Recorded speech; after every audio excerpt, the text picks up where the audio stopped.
Assalamualaikum warahmatullahi wabarakatuh. Baik, saya Nurfita Abdullah dari Kimia A. Kali ini saya akan menjelaskan modul yang ketiga, yaitu tentang modifikasi belerang. Tujuannya itu yang pertama untuk mempelajari beberapa modifikasi belerang, kedua untuk mempelajari karakteristik hidrogen, sulfida, dan H2SO4. Prosedur kerja dari modifikasi belerang ada dua. Yang pertama, modifikasi sulfur. Kedua, karakteristik asam sulfat. Modifikasi sulfur mencampurkan 0,5 gram asam sulfat dan dalam cawan penguapan dengan cara memanaskan sulfur hingga meleleh, kemudian didinginkan dan mengamati perubahan yang terjadi. Hasilnya dia berbentuk kristal berwarna kuning. Hal ini bertujuan agar serbuk belerang yang dilelehkan tersebut dapat membeku dan membentuk kristal, di mana saat dipanaskan, serbuk belerang berubah bentuk dari padat menjadi cair, dan ketika didinginkan, kristal cair berubah bentuk. Kedua, memanaskan 0,5 gram bubuk belerang dalam tabung reaksi sambil mengocok tabung. Kedua, amati perubahan warna belerang. Saat memanaskan belerang hingga berubah menjadi cair, setelah itu berhenti dipanaskan, kemudian didinginkan hingga menjadi padat. Kemudian yang kedua, karakteristik asam sulfat. Yang pertama, memanaskan tembaga dalam tabung reaksi yang berisi 1 mil H2SO4. Jangan sampai mendidih. Kedua, mengamati aktivitas yang terdapat di dalam tabung.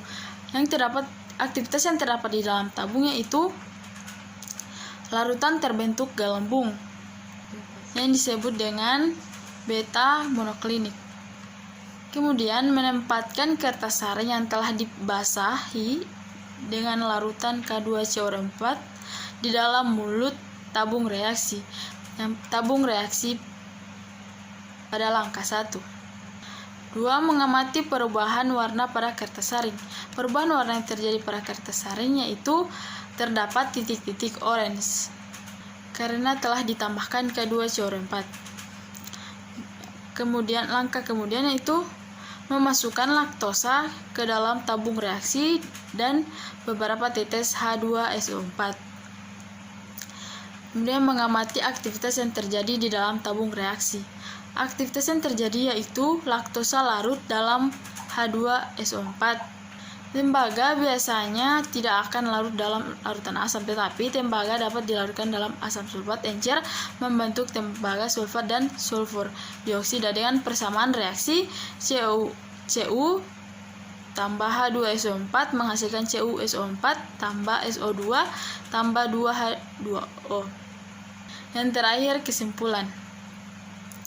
Hasil dari percobaan yang dapat dilakukan disimpulkan bahwa yang pertama, sulfur berwarna kuning pucat, padat, rapuh yang tidak larut dalam air tetapi larut CS2 atau karbon disulfida dalam berbagai bentuk, baik gas, cair, atau padat.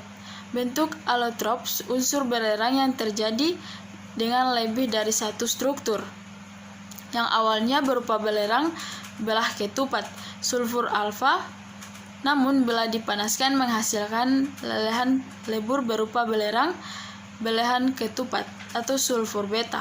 Ketika pemanasan dihentikan dan belerang didiamkan, belerang mikroskopik kembali ke struktur aslinya. Prisma belerang dan kristal membentuk garis. Yang kedua, asam sulfat memiliki beberapa sifat yang dapat digunakan dalam berbagai percobaan.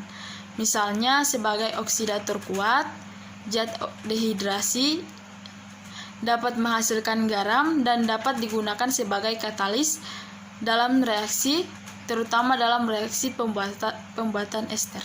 Baik, terima kasih. Itulah penjelasan saya untuk modul 3. Lebih dan kurangnya saya mohon maaf. Wabillahi taufiq wal hidayah. Wassalamualaikum warahmatullahi wabarakatuh.